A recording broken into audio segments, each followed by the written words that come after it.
third or fourth round at the end of it, I saw you and the ref having some words. What was that about? You mishandle my fighter. Don't mishandle my fighter. Mishandle both of them. Don't mishandle one at all. You take my fighter, the guy already on his head now. It's cool. They fighting. I ain't mad at that. But don't you grab my guy and swing him around and you get in his face like, nah, bro, you doing too much. You know what I'm saying? You can't do that. You know what I'm saying? It's my guy. My goal to protect my guy. You know what I'm saying? I hate it. I don't like to come at nobody like that, but you can't do that to my fighter. You make someone fight like that. That's not fair. So I'm not gonna let you mistreat my guy.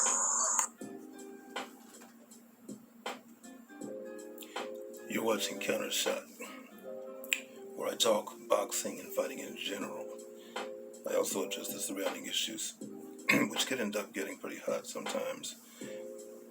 And there are those that might find comfort in that heat. That some other people might find that they need a little sunblock, or may need to just get back into the air conditioning. But I consider this the house of truth, and the aim is not to offend, but to look at things from a different perspective. That said, that was, of course, Roy Jones Jr. that you heard. And I want to talk about something I wanted to talk about a couple of weeks ago, but let's just say I've been a bit under the weather, so I'm getting to it now. It was a fight between Liam Williams and Chris Eubank Jr.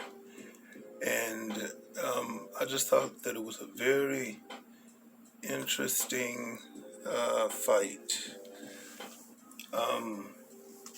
Just because Chris Eubank Jr. is now 32 years old, he's had a pretty good career, but even now he's working with Roy Jones Jr.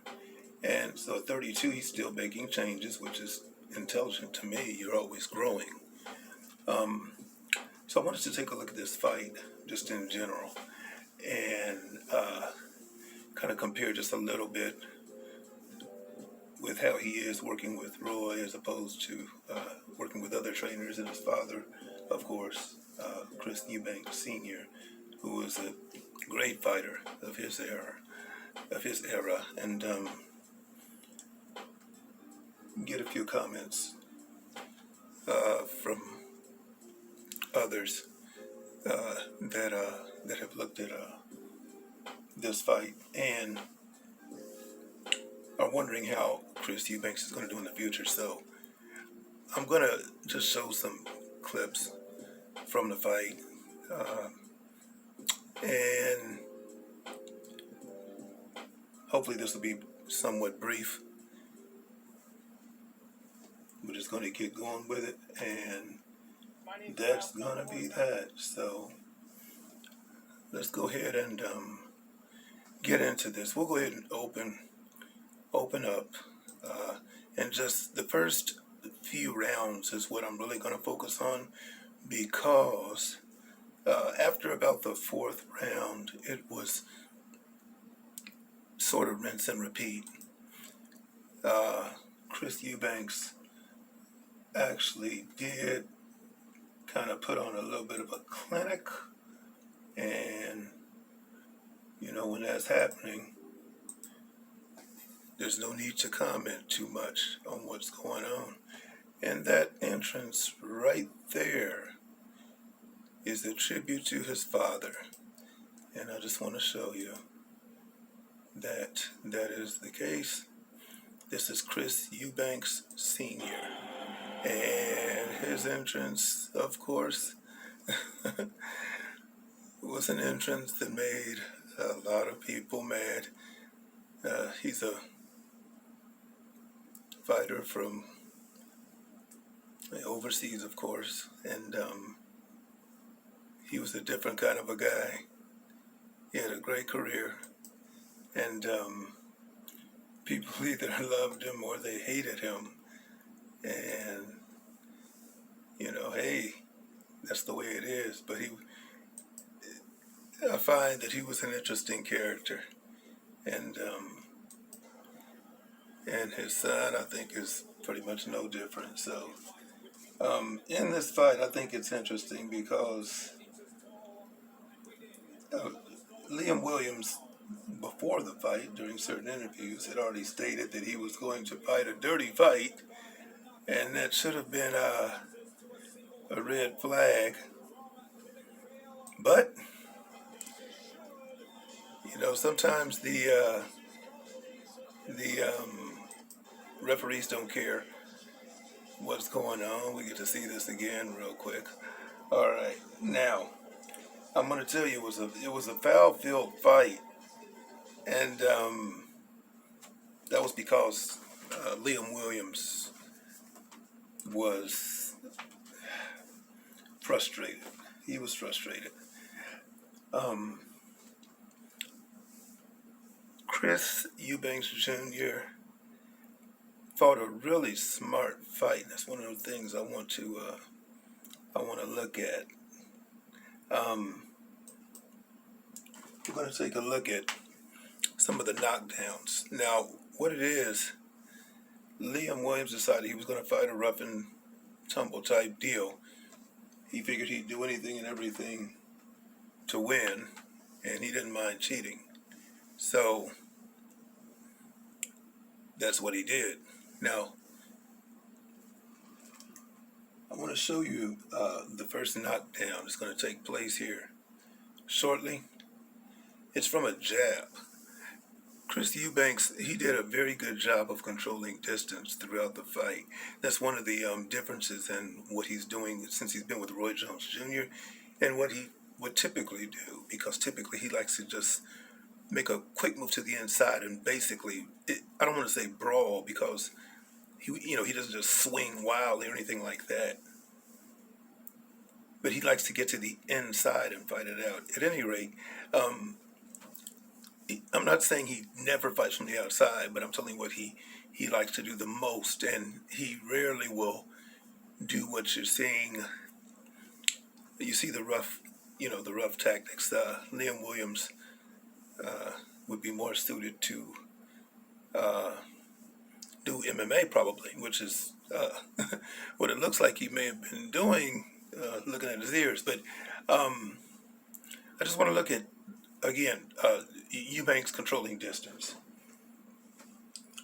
That's a very important thing in boxing. He did a very good job of keeping his jab active. He's got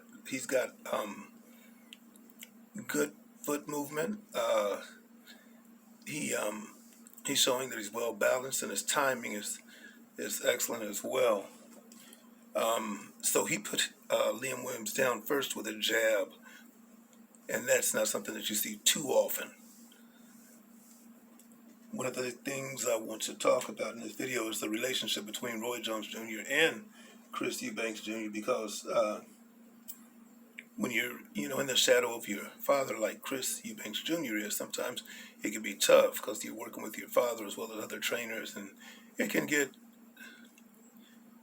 tough. But I think he's in a good place right now. So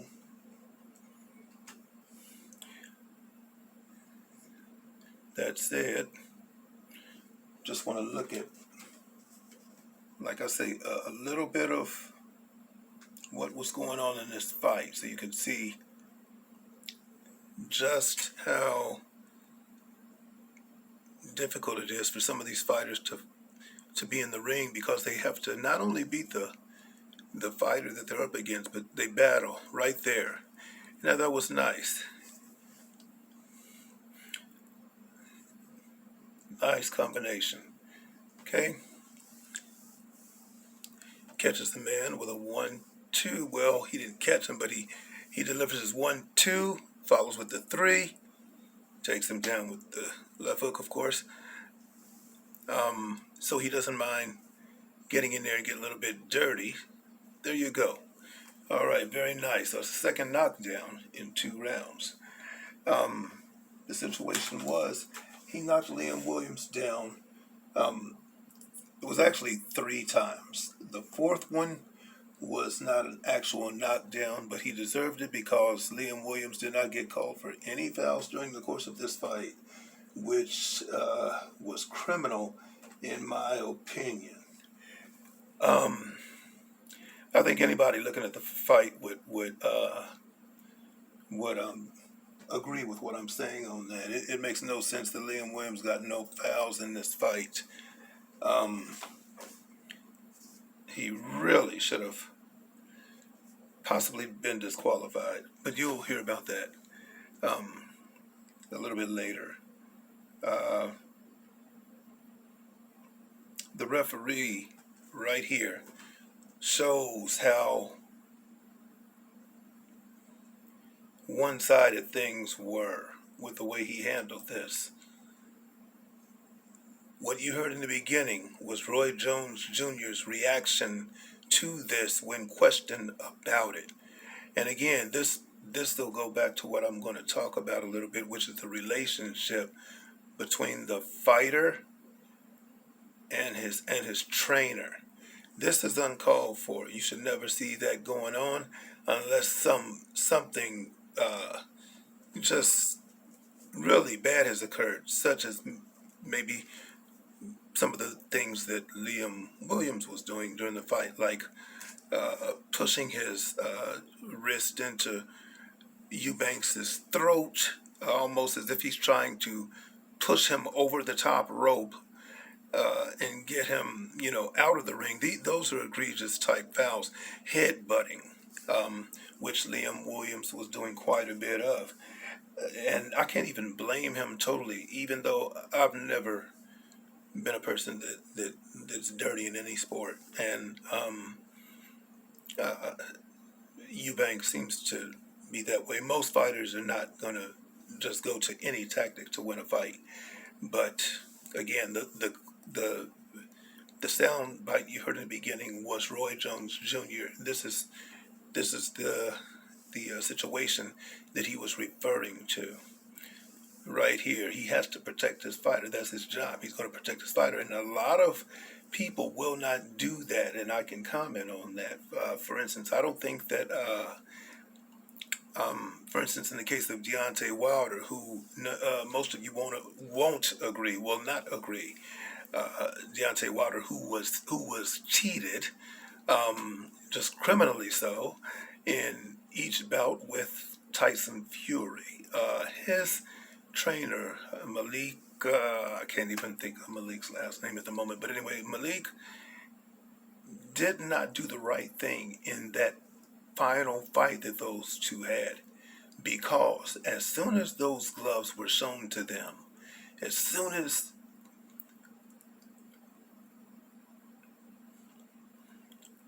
Malik saw those gloves that they presented right before the fight, illegal glove, completely illegal gloves, and trust me, I know, I have experience. This is not something that's even debatable, but Malik almost went into some broken mode. He was, him hawing around the whole matter and saying that the gloves, they didn't look right. And, it's been a while since that fight. But what he should have said was, no, these gloves are illegal and we're not going to fight with these gloves one way or the other. Instead, he allowed them to use gloves that really had no padding. Tyson Fury was using gloves that really had no padding in that last fight. I'm not going to get into that because I'm talking about this right now. I'm talking about Eubanks. The point, as a trainer, he should have taken care of his fighter one way or the other. When it was discovered by Bernard Hopkins when he was to fight Tito Trinidad that Tito Trinidad had his hands wrapped, and as they put it, like a cast, his people made sure that you're going to take those wraps off. You're going to rewrap, and this fight is going to be a legal fight. So Trinidad could not fight Bernard Hopkins, another great. Both of those guys are great, but Bernard Hopkins is above Tito Trinidad. So Hopkins' people did the right thing. They saw what was wrong and they fixed it. And this is, again, the relationship between the fighters and their trainers. And when you have a good situation, things go that way. So in the case of Bernard Hopkins, it was understood that it's not going to be a fight unless it's legal.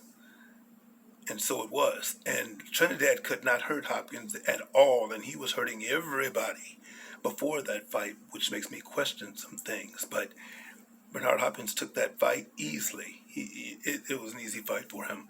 Uh, in the case of Deontay Wilder, we saw what happened between him and Fury in that third fight.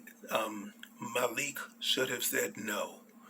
Floyd Mayweather Jr., when he was about to fight Maidana, they pulled the same thing, because when they want these brothers to lose, they will do whatever it takes to make them lose. Whatever it takes. Trust me. So Malik didn't stand up, and Deontay Wilder ended up using he used a different pair of gloves, which were still legal, against a man using illegal gloves. It never should have happened. So this is just a shot right here of Roy Jones Jr. doing what a man should do for his fighter in a situation like this. That's how it has to be. You have to look out for your fighter. You have to look out for your fighter. This referee should be under investigation, in my opinion. Anyway, so this went on the entire fight, really, where you would see things like this. I thought it was an entertaining fight, but I think that some things should have been handled differently. Eubanks was very calm, very relaxed. He was timing his punches well.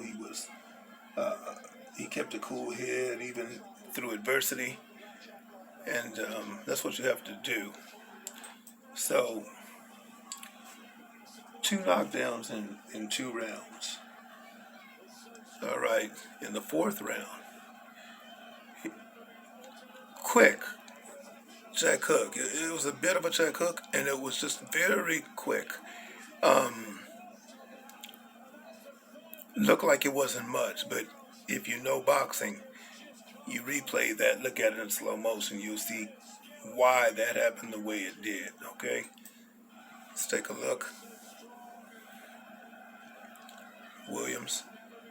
And the quick hook, like I said, it was a bit of a check hook, but just a quick, it wasn't even a short hook.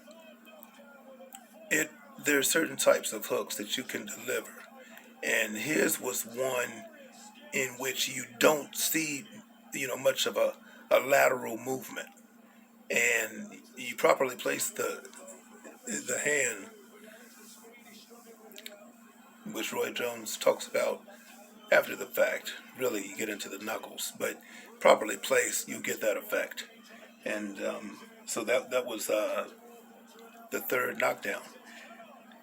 We're only in the 4th round. So Williams said that he was gonna beat up Eubanks, and he didn't like him for this reason or that, and he gave Eubanks credit for being a tough guy and all that, but he said he was gonna cheat and do whatever he had to do to win this fight. But Eubanks has done a very good job of controlling the flow of pretty much the entire fight. So, I got to give him credit for that. I want to show you a little bit about how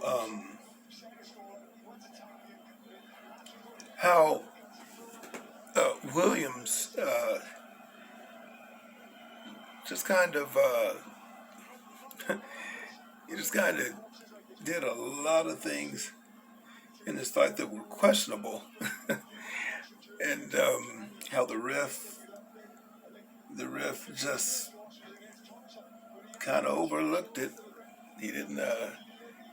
It seems that he gave little light warnings to Williams over and over and over. Light warnings. He never snatched him and spun him around like he did Eubanks, but he gave him numerous warnings, but never took a point. And this is sort of the fight right here. I just want to let you know this is the type of fight that it was. A lot of headlocks, headbutts, chokes, you name it. And that's what it was. So it did make it did make for an interesting fight. Um, hey, we'll take it the way we can get it, right? I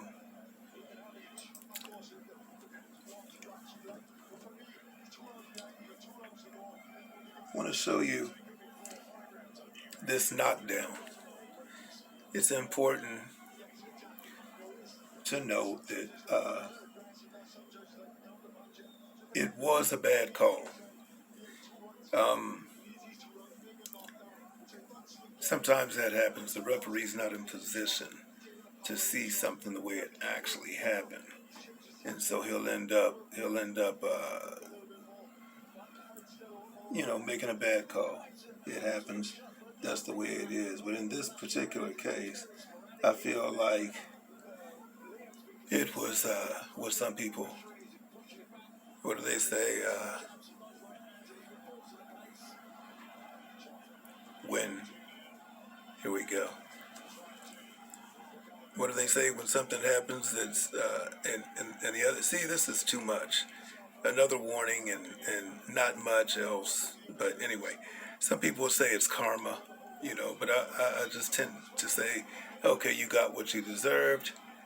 Now the referee really should have been paying more attention. This is not a knockdown right here.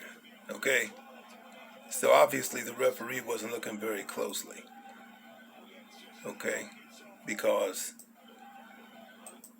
if he were looking more closely, he'd see that was a forearm, more of a push.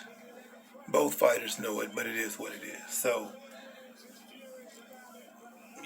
maybe that's what they call karma for the ref, because the ref wasn't making good calls throughout the fight. So, what I'm getting at is Chris Eubanks should have had a few, at least three situations where points were deducted, or at least a qualification or something. But anyway, he got a 10-8 round, and as far as I'm concerned, it was well deserved. But that was not a knockdown. So there were three knockdowns that were clean, and that's something that I want to talk about. Eubanks was clowning Liam Williams like that for the rest of the fight here. Now, it was interesting because the first knockdown was from a jab. Williams walked right into it. He's aggressive all the time, and they knew this. And just a snappy jab. If you properly apply that jab, you can do a lot of damage. So, jab was the first knockdown. The second knockdown was, like I say, a bit of a check hook, but it was a quick hook, and it was a deceptive hook. Okay, and it took him. It knocked him down. It was clean. And then the third knockdown was from a combination. So he delivered the 1-2. He was inside on that deal. Came with his 3, put him down with the 3. Um, so 3 knockdowns, 3 different ways. I think that's interesting, a bit interesting, and I think that's something that speaks well to the training that's going on between Eubanks and Roy Jones Jr. That's my opinion. You can agree or disagree, and that's no problem. A lot of times when you see multiple knockdowns, it may come from the same punch. I know it's not always that way, but I do think it's interesting that 3 knockdowns, three different methods. I find that interesting, and I'm just commenting on Chris Eubanks Jr. and how we're used to seeing him fight, and how he's fighting right now under Roy Jones Jr. With some changes. Roy Jones Jr. is just adding to what Chris Eubanks Jr. already has. He's not trying to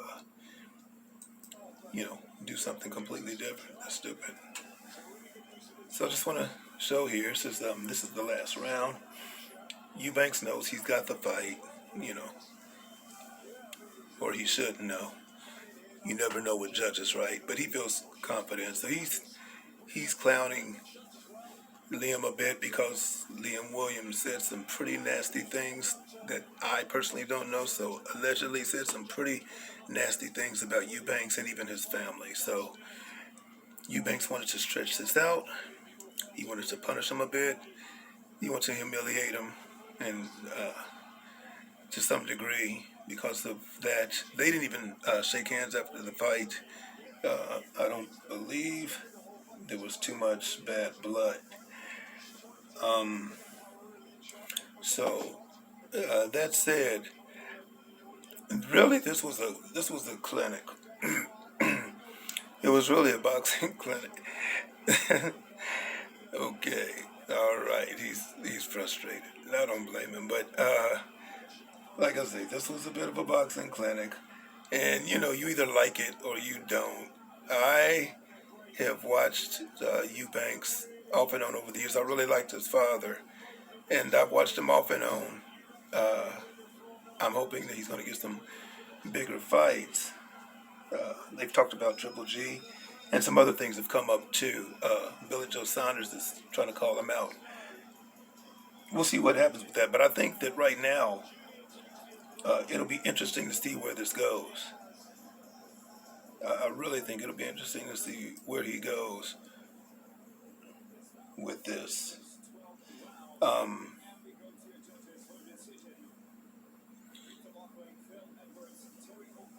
because uh, he's showing a much higher ring IQ.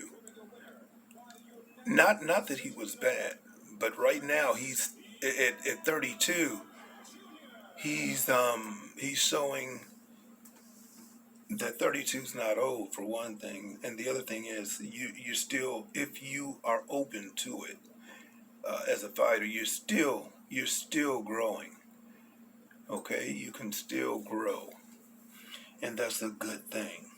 So I'm curious to see what happens um, after that. Now, as far as the relationship again, just listen. Eubank Jr. And I know he's got to do the hard work and listen to you, but surely you've got to take a bit of credit for this.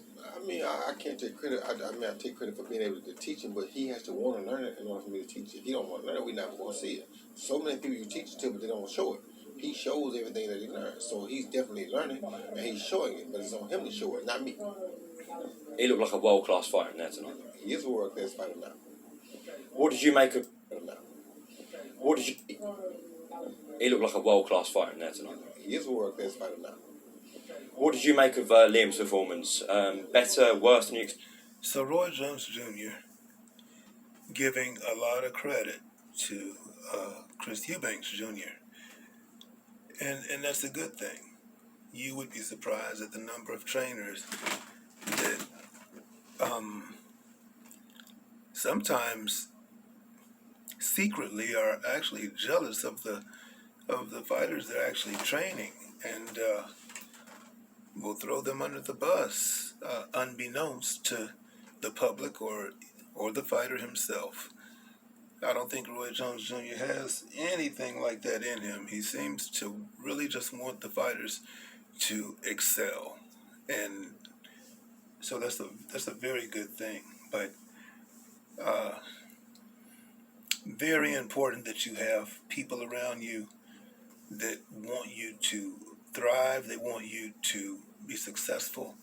They want you to be who you are, and so they're selfless when it comes to how it is that they approach this thing in as far as boxing, and that's just in general. Whatever you do, you want people around you, especially if you're under the tutelage of someone. You want someone who is that way, and so it just looks like they have a very good relationship. By the way, shout out to Sky Sports Boxing. Um, uh, for this video. And anyway, that said, this is the type of trainer um, fighter relationship that's healthy, and will bring the best out of, the fighter.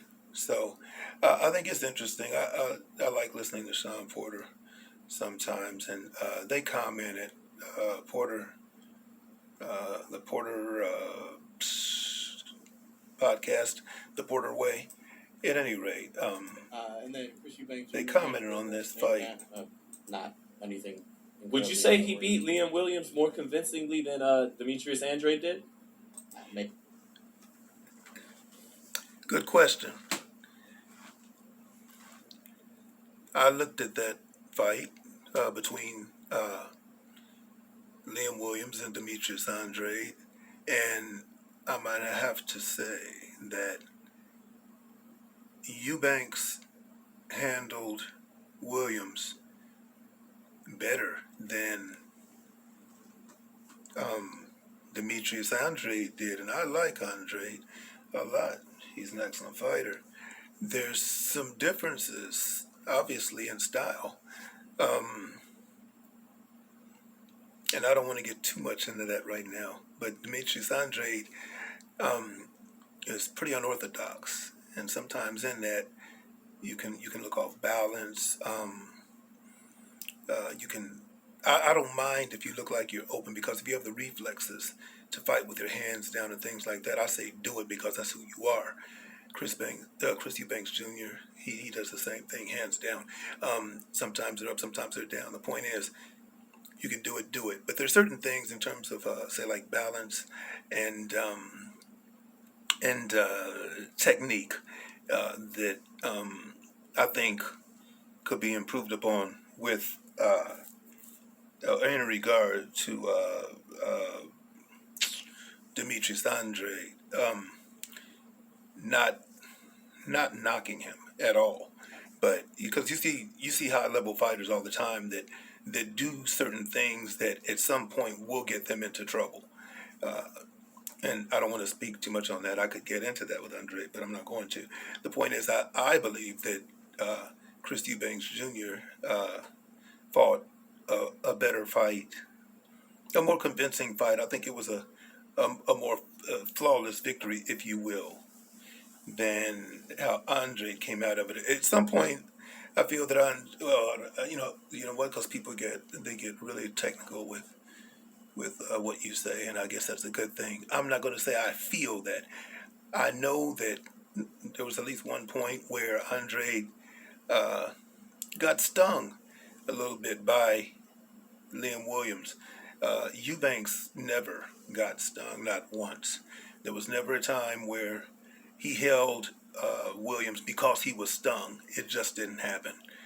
But obviously he stung Williams quite a bit.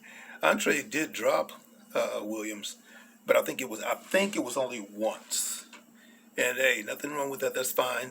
We know styles make fights and so on and so forth. But if you look at the two fights, I look at what Andre did, and it was a good fight, and Andre beat him, but it was more of a battle. When I look at what Chris Eubanks Jr. did, it was more of a clinic. And so